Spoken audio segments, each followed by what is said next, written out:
अब जैसे कि हम ऐसे हाथ पे हाथ रखे हैं और जो होना होगा सो, ये पशुवत बुद्धि है। बहुत अच्छे पढ़े लिखे हैं लेकिन हमें नौकरी नहीं मिल रही कि अभी अगर रात है तो दिन आएगा, जरूर आएगा। डिग्री हमारे हाथ में, जहां जाओ वहां से हमें तिरस्कार कर दिया जाता है। अब मैं क्या करूं? कर्म करने पर हमारा अधिकार है, फल को हम प्रभु की इच्छा पे छोड़ देते हैं। अब जैसे कि हम ऐसे हाथ पे हाथ रखे हैं और जो होना होगा सो, ये पशुवत बुद्धि है। नहीं, हमें जो कर्तव्य मिला है उसे हम कर रहे हैं। हाँ, परिणाम में पूर्व संस्कारवश, जैसे हमारा कोई पाप प्रबल है और हम बहुत अच्छे पढ़े लिखे हैं लेकिन हमें नौकरी नहीं मिल रही, बहुत परेशान हैं हम, हमारी परिस्थिति बिगड़ी हुई, तो हमें धैर्य रखना है। राधे राधे दोस्तों, स्वागत है आपका एक बार फिर से मेरे इस भक्ति भजन चैनल पर। दोस्तों, आज की इस वीडियो में हमें यह जानने को मिलेगा कि नौकरी नहीं मिल रही है तो क्या करें। पूज्य श्री प्रेमानंद महाराज जी आज हम सबको यह बताएंगे।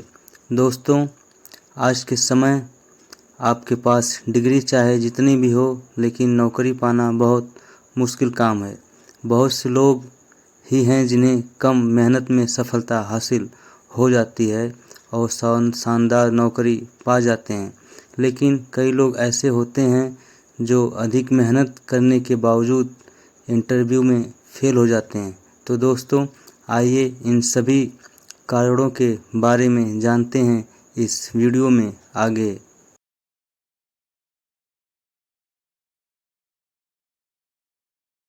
अब जैसे कि हम ऐसे हाथ पे हाथ रखे हैं और जो होना होगा सो, ये पशुवत बुद्धि है। बहुत अच्छे पढ़े लिखे हैं लेकिन हमें नौकरी नहीं मिल रही कि अभी अगर रात है तो दिन आएगा, जरूर आएगा। डिग्री हमारे हाथ में, जहां जाओ वहां से हमें तिरस्कार कर दिया जाता है। अब मैं क्या करूं? कर्म करने पर हमारा अधिकार है, फल को हम प्रभु की इच्छा पे छोड़ देते हैं। अब जैसे कि हम ऐसे हाथ पे हाथ रखे हैं और जो होना होगा सो, ये पशुवत बुद्धि है। नहीं, हमें जो कर्तव्य मिला है उसे हम कर रहे हैं। हाँ, परिणाम में पूर्व संस्कारवश, जैसे हमारा कोई पाप प्रबल है और हम बहुत अच्छे पढ़े लिखे हैं लेकिन हमें नौकरी नहीं मिल रही, बहुत परेशान हैं हम, हमारी परिस्थिति बिगड़ी हुई, तो हमें धैर्य रखना है, हमें भगवान पर भरोसा रखना है कि अभी अगर रात है तो दिन आएगा, जरूर आएगा। अगर हम वो भरोसा नहीं रख पाए तो हमारा मन हमको डिप्रेशन में पहुंचा देगा, हमारा मन हमको गलत सलाह देगा कि अब शरीर रख के क्या करें। डिग्री हमारे हाथ में, जहां जाओ वहां से हमें तिरस्कार कर दिया जाता है। अब मैं क्या करूं? जितना पैसा नहीं था उससे भी हमने पैसा कर्जा लेके, या हमारे पिता ने मेहनत करके हमको पढ़ाया, आज उनको सुख देने की बात है, मुझे नौकरी नहीं मिल रही, अब मैं क्या, निराश हो जाता है। भगवान इस निराशा को दूर करने के लिए कहते हैं, परिणाम में सुख आए या दुख, लाभ आवे या हानि, जय आए या पराजय, तुम थोड़ा समान भाव रखो। टिकाऊ नहीं है, दुख भी टिकाऊ नहीं है। जैसे दुख आया बस जाने वाला है, ऐसा नहीं कि तुम सदैव भटकते ही रहोगे, और ऐसा नहीं कि वो सदैव सुखी रहेगा। इस संसार का क्रम है। देखो, जब भगवान अवतार लिए तो सुबह राज तिलक था और मिल क्या गया? 14 वर्ष का वनवास।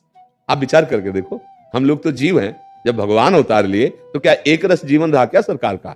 अखिल कोटि ब्रह्मांडों के ईश्वर हैं।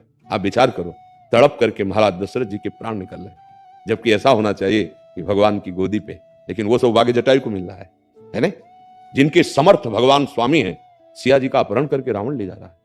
भगवान को हे खग हे मृग हे मधुकर श्रेणी, तुम देखी सीता मृग नैनी। क्या वो सर्वज्ञ सर्व समर्थ प्रभु सब जानते नहीं क्या? वो सब जानते, पर हमको लीला करके दिखा रहे भैया इसका नाम मृत्यु लोक है, यहाँ एक रस कुछ नहीं रहता, ये परिवर्तनशील घटनाएं दुख सुख यहाँ बराबर चलती रहती हैं। जैसे आपने बहुत मेहनत की और फल नहीं मिला अभी, तो आप निश्चित समझिए इस मेहनत का फल कहीं मिलने वाला है, वो मिलेगा, वो व्यर्थ नहीं जाएगा। कोई भी कर्म बिना फल दिए नहीं रह सकता, पर अगर आप फल पे ही आसक्त हो गए कि इसका परिणाम तो ये ही होना चाहिए, अब आप दुखी हो जाओगे, अब आप निराश हो जाओगे। उससे बचने के लिए हमें भगवान का भरोसा दृढ़ रखना चाहिए। पक्की बात कह रहे हैं, यदि आपका दृढ़ भरोसा भगवान का है तो आप देख लीजिए सफलता आपके चरण चूमेगी एक दिन, पर आप निराश मत होइएगा। बहुत बहुत धन्यवाद दोस्तों वीडियो पूरा देखने के लिए। दोस्तों, आज इस वीडियो को देखकर हमें यह पता चल गया होगा कि हमारे सामने चाहे कितनी भी परिस्थितियां बुरी हो, लेकिन हमें हार नहीं मानना है। अपने लक्ष्य को प्राप्त करने के लिए हमें आखिरी सांस तक लड़ना